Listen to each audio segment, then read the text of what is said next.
Baik, Bapak Ibu, Recording in progress. Shalom. Kita bersyukur pada pagi hari ini, kalau pagi hari ini saya boleh bersama-sama untuk doa pada pagi hari ini.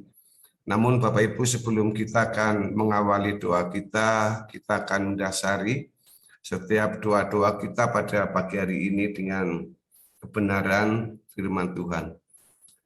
Bapak Ibu, saya mengambil satu judul dalam renungan kita tentang menjaga perasaan Tuhan. Apa yang menjadi alasan ini? Yaitu karena yang saya baca dalam 1 Petrus pasal yang pertama ayat yang ke-13 sampai dengan ayat yang ke-15, di mana di sini Petrus menjelaskan dari perikop ini tentang kekudusan dan kasih persaudaraan. Dikatakan demikian, saya bacakan lebih dahulu, sebab itu siapkanlah akal budimu, waspadalah dan letakkanlah pengharapanmu seluruhnya atas kasih karunia yang dianugerahkan kepadamu pada waktu penyataan Yesus Kristus. Ayat yang ke-14, hiduplah sebagai anak-anak yang taat dan jangan turuti hawa nafsu yang menguasai kamu pada waktu kebodohan. Lalu ayat yang ke-15 berkata, tetapi hendaklah kamu menjadi kudus di dalam seluruh hidupmu sama seperti Dia yang kudus yang telah memanggil kamu. Saya tertarik dari ayat ini, kenapa saya ambil tema kita harus menjaga perasaan Tuhan. Dikatakan di sini di ayat yang ke-13 mengatakan sebab itu. Ternyata kata sebab itu merupakan kalimat atau kata lanjutan dari ayat sebelumnya, di mana di dalam mulai dari ayat pertama sampai dengan ayat yang ke-12 berbicara siapakah kita ini. Dari ayat pertama saja kita melihat bahwa kita sebenarnya ini adalah orang yang mulia. Kenapa kita disebut sebagai orang yang mulia? Karena kita melihat di sini kita sebagai bangsa pendatang, bangsa yang hadir di tengah-tengah di mana kita ada ini bukan sebuah kebetulan. Tapi kalau saya melihat dari teks bahasa aslinya itu kata pendatang itu dari kata parepedemois. Parepedemois itu adalah orang yang tinggal di tengah-tengah bangsa kafir. Dan kita ada di tengah-tengah bangsa kafir ini itu adalah bukan karena keinginan kita, tetapi kita disebar oleh Tuhan, ya kata tersebar itu yang di diaspora disebarkan ke seluruh dunia.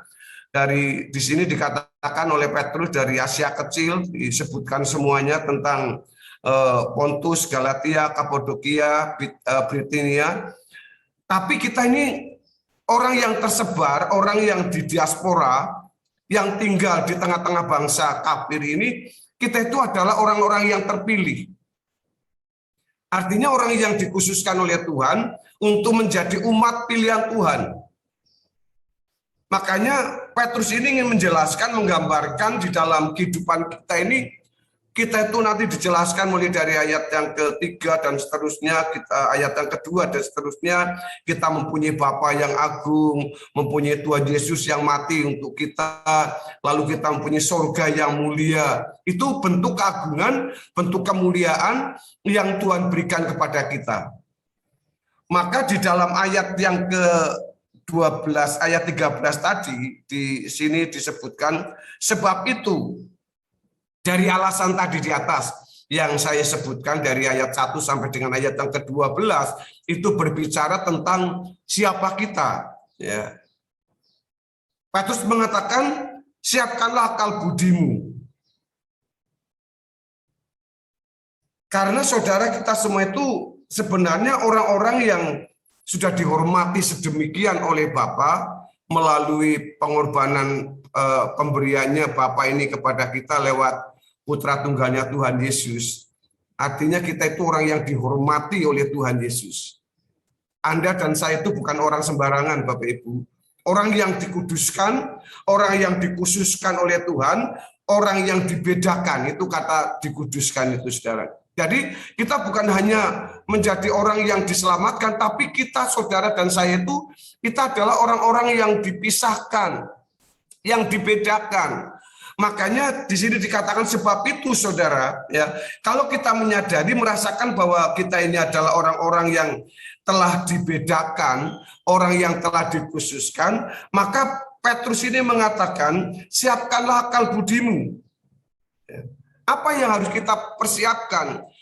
Di dalam kata persiapkan akal budimu, karena kita itu akan menempuh sebuah perjalanan yang di dalamnya itu seperti dalam sebuah arena, dalam sebuah pertandingan, di mana setiap kita ini mau tidak mau, kalau ingin menang, kita harus masuk dalam peperangan dan ikut berjuang, dan itu harus ikut bertanding. Seperti dalam renungan-renungan saya yang saya buat itu, supaya kita bukan hanya menjadi orang Kristen yang merasa saya cukup diberkati, saya cukup damai sejahtera, saya cukup merasakan aman. Bukan. Karena Tuhan sebenarnya sudah membawa kepada kita ada sebuah tujuan, ada sebuah rencana Tuhan. Kita itu percaya kepada Tuhan, keselamatan yang Tuhan berikan kepada kita itu punya tujuan. Tujuannya apa? Supaya kita dikembalikan pada rancangan Bapa semula, yaitu menjadi sempurna. Dan untuk menjadi sempurna ini, saudara, yang tidak mudah. Maka di sini dikatakan sebab itu siapkanlah akal budimu, karena akan ada perjalanan yang harus kita tempuh, ada pertandingan yang harus kita ikuti, ada peperangan yang harus kita menangkan, dan pekerjaan besar yang harus dilakukan oleh kita. Maka persiapkan, artinya begini, Petrus mengatakan bersiap-siaplah. Kalau kita merasa bahwa kita orang yang sudah diselamatkan, yang bukan hanya berkata, ya saya sangat yakin keselamatan itu kekal, karena keselamatan itu pemberian dari Tuhan. Ya, sekali selamat tetap selamat, saya yakin itu, saudara. Saya yakin bahwa Tuhan memberikan keselamatan kita itu bukan sembrono. Tetapi saudara lah, ini yang kita sembrono kadang-kala. Kalau kita sudah berbicara bahwa keselamatan itu kekal, keselamatan itu sekali selamat untuk selamat, apa yang bisa dilihat, yang kita bisa rasakan dalam keselamatan itu? Apa kita hanya berkata, saya sudah terima Yesus, Tuhan kau juru selamatku, lalu kita itu tidak pernah berbuat apa-apa? Kalau kita merasakan bahwa kita sudah mengalami keselamatan, pasti ada usaha, pasti ada tekad. Kita akan berusaha menanggapi, meresponi keselamatan yang sudah Tuhan berikan kepada kita. Sebab keselamatan kita itu adalah keselamatan yang mulia. Surga yang disediakan oleh Bapa melalui Tuhan Yesus kepada kita itu adalah surga yang mulia. Keselamatan, oke, keselamatan itu gratis cuma-cuma. Tapi ingat, saudara, meskipun itu gratis, meskipun cuma-cuma, itu tidak murahan. Setuju, Bapak Ibu? Ya. Ada harga yang dibayar, ada harga yang diberikan melalui putra tunggalnya Tuhan Yesus. Itu harga yang sangat luar biasa. Lalu surga kita. Surga kita juga bukan surga murah-murahan, yang hanya berkata saya orang Kristen setiap minggu ke gereja dan melakukan itu, tetapi tidak pernah memperbaharui kehidupan kita, akal budi kita yang kita persiapkan untuk menuju ke surga. Surga kita itu surga yang sangat agung, yang sangat mulia. Jadi kalau kehidupan kita tidak mempersiapkan diri kita untuk masuk ke dalam kerajaan surga. Saya baru kemarin saya sampaikan khotbah saya di jemaat. Nanti Anda akan hanya seperti orang yang bermimpi, yang terbangun di tengah malam, ya bangun, ternyata saudara membuka mata, ada dalam kegelapan dan itu hanya mimpi. Hanya angan-angan kita surga, tetapi tidak pernah merasakan kehadiran kita yang sesungguhnya pada waktu kelak kita nanti dipanggil oleh Tuhan.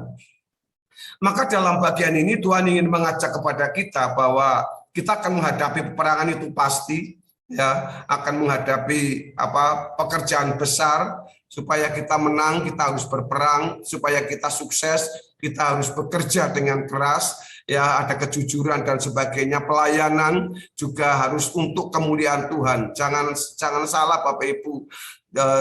kalau pelayanan itu semua pasti untuk Tuhan, tidak semuanya Bapak Ibu. Kadang pelayanan seseorang itu karena untuk pencaharian hidup. Maaf, tidak semuanya, ya. Jadi ini menjadi motivasi kita, menjadi dorongan kita supaya kita menjadi, kalau kita menjadi anak Allah yang berkenan kepada Tuhan, kalau kita menjadi hamba Tuhan yang layak menerima mahkota. Ini masalahnya, saudara.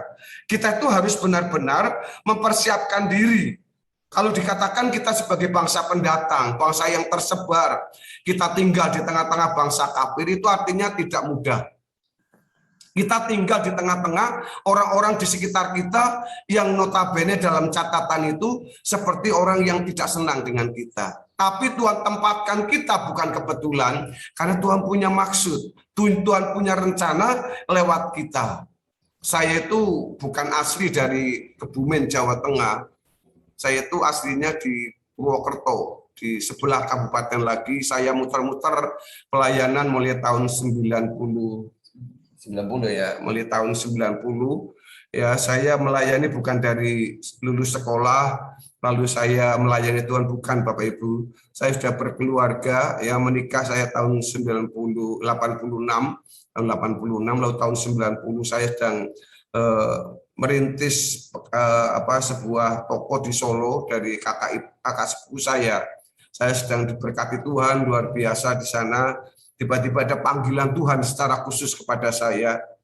Saya kebetulan anak seorang hamba Tuhan, ya, dari 5 bersaudara kami, saya anak pertama dan 4 adik-adik kami. Puji Tuhan, semua hari ini sampai hari ini mereka semua dipanggil Tuhan menjadi pelayan Tuhan. Dan kelima saudara kami itu semua mengembalakan pekerjaan Tuhan. Ini menjadi kebanggaan dari orang tua karena setiap hari berdoa untuk anak-anaknya. Saya itu dulu sebelum jadi hamba Tuhan sudah keluar bukan melayani, kerja, ya, kerja dari satu tempat ke tempat yang lain sampai saya menikah dan akhirnya saya terpanggil.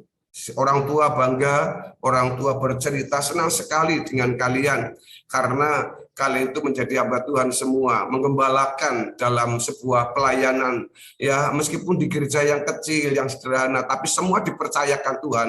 Keluarga kami semua keluarga pelayan Tuhan, ya. Tapi bapak saya pernah bilang, tapi saya sedih ketika kamu semua itu menjadi pelayan Tuhan. Loh, kenapa Pak kok sedih? Sebab kalau hari Natal nggak bisa kumpul, katanya.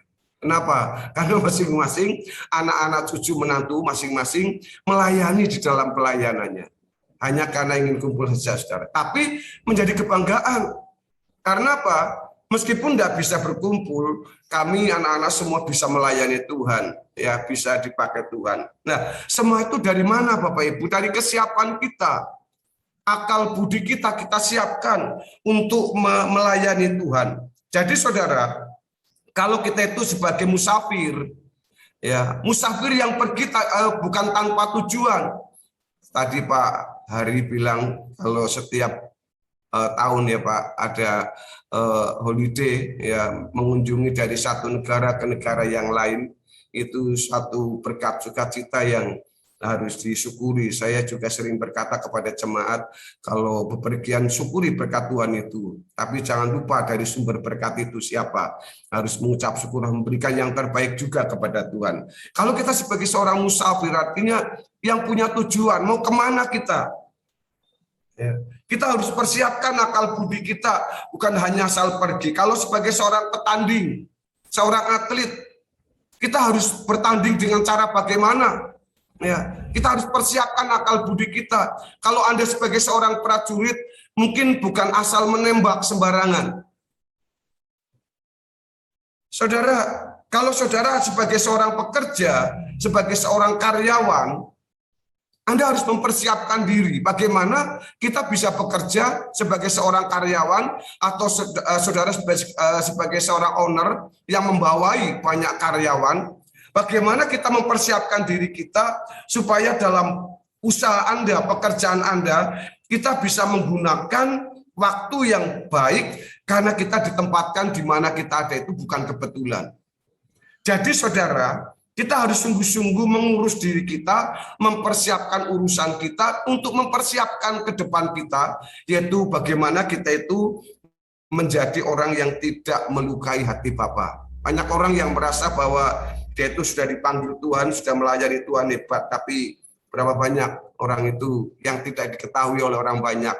Diri sendiri yang tahu kita melukai hati Tuhan atau tidak. Makanya di sini Petrus mengatakan, siapkanlah semuanya itu.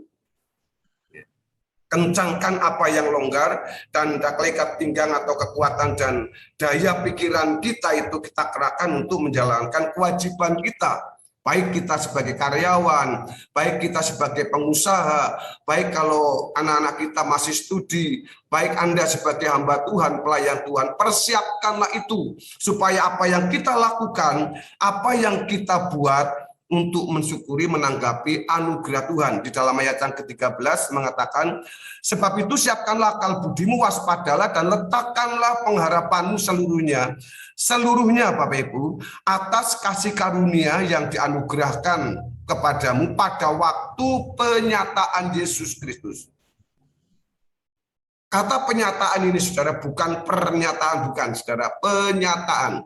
Artinya kata penyataan itu adalah bagaimana nanti Tuhan akan menyatakan. Ada dua penyataan, secara umum dan secara khusus. Secara umum melalui hamba Tuhan dalam perjanjian lama, melalui alam semesta ini ada, itu membuktikan bahwa Allah itu ada. Tapi yang kedua ini penyataan khusus. Kapan itu saudara?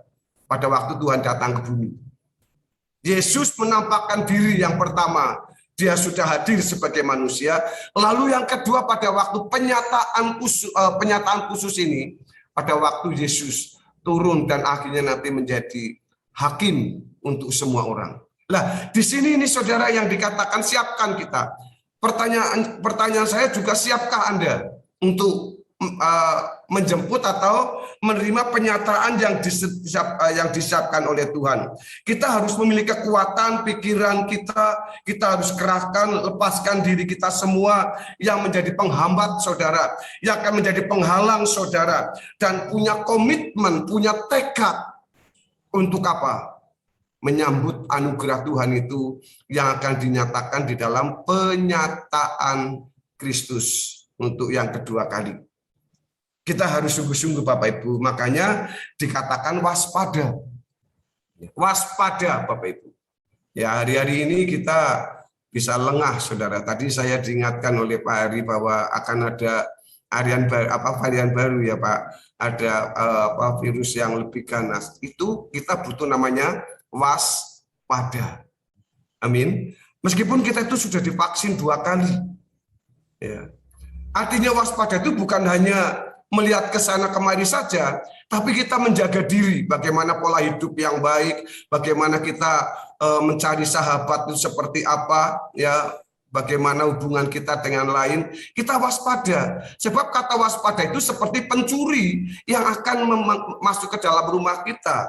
Bapak Ibu, pernah ada pencuri yang datang ke rumah saudara, lalu saya WA, Pak Hari, nanti saya jam 12 malam, saya akan masuk ke rumahmu.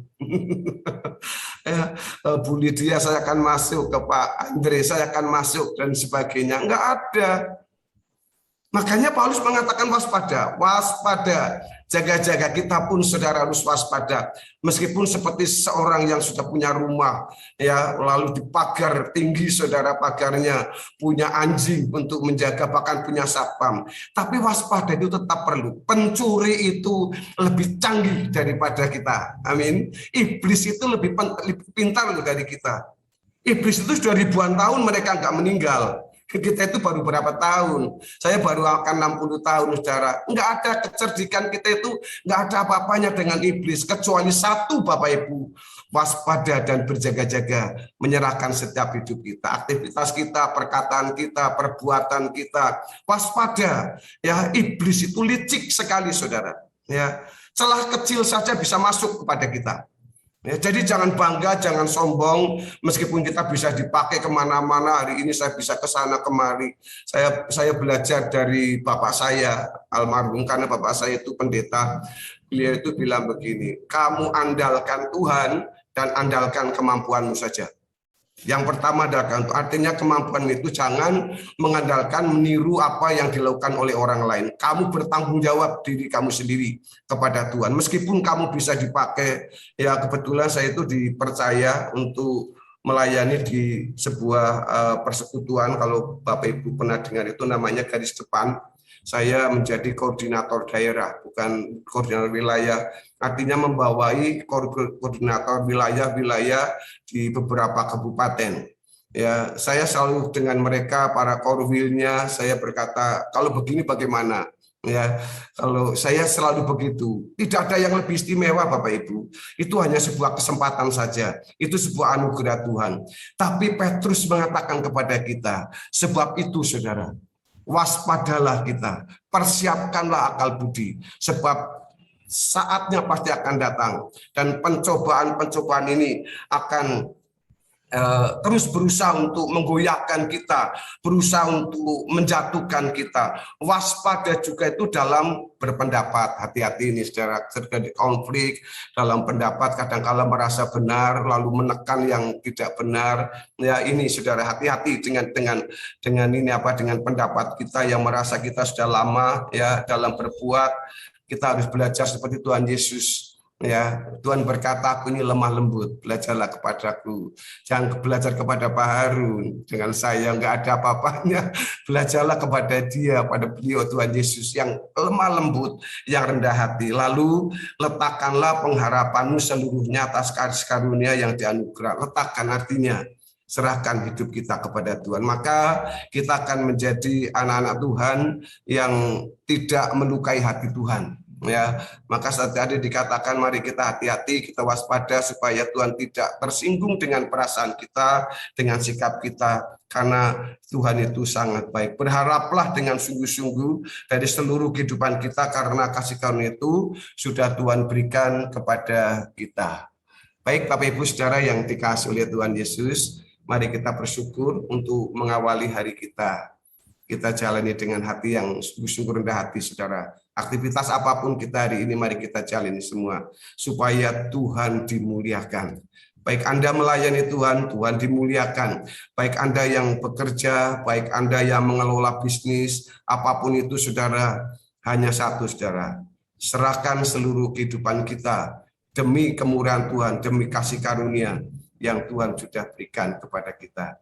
Bapak Ibu, kiranya kebenaran ini memberkati kita dan mari kita semangat ya dalam doa kita ya, dalam persekutuan kita di WA, kiranya kita satu dengan yang lain. Banyak orang tentunya banyak pikiran, banyak model, orang masih yang rohani, yang sudah lebih rohani, yang masih anak-anak. Saya kadang kalau melihat di WA itu ada orang yang gampang mutung, tahu ya Pak Hari mutung. Mutung itu gampang tersinggung, gampang mundur. Ya Ibu Lydia ini yang perlu punya hati yang lemah lembut ini, hati yang besar, harus sungguh-sungguh, ini nggak main-main ya. Ya kita perlu berdoa. Tuhan berkati semuanya. Mari Pak Andre, silakan.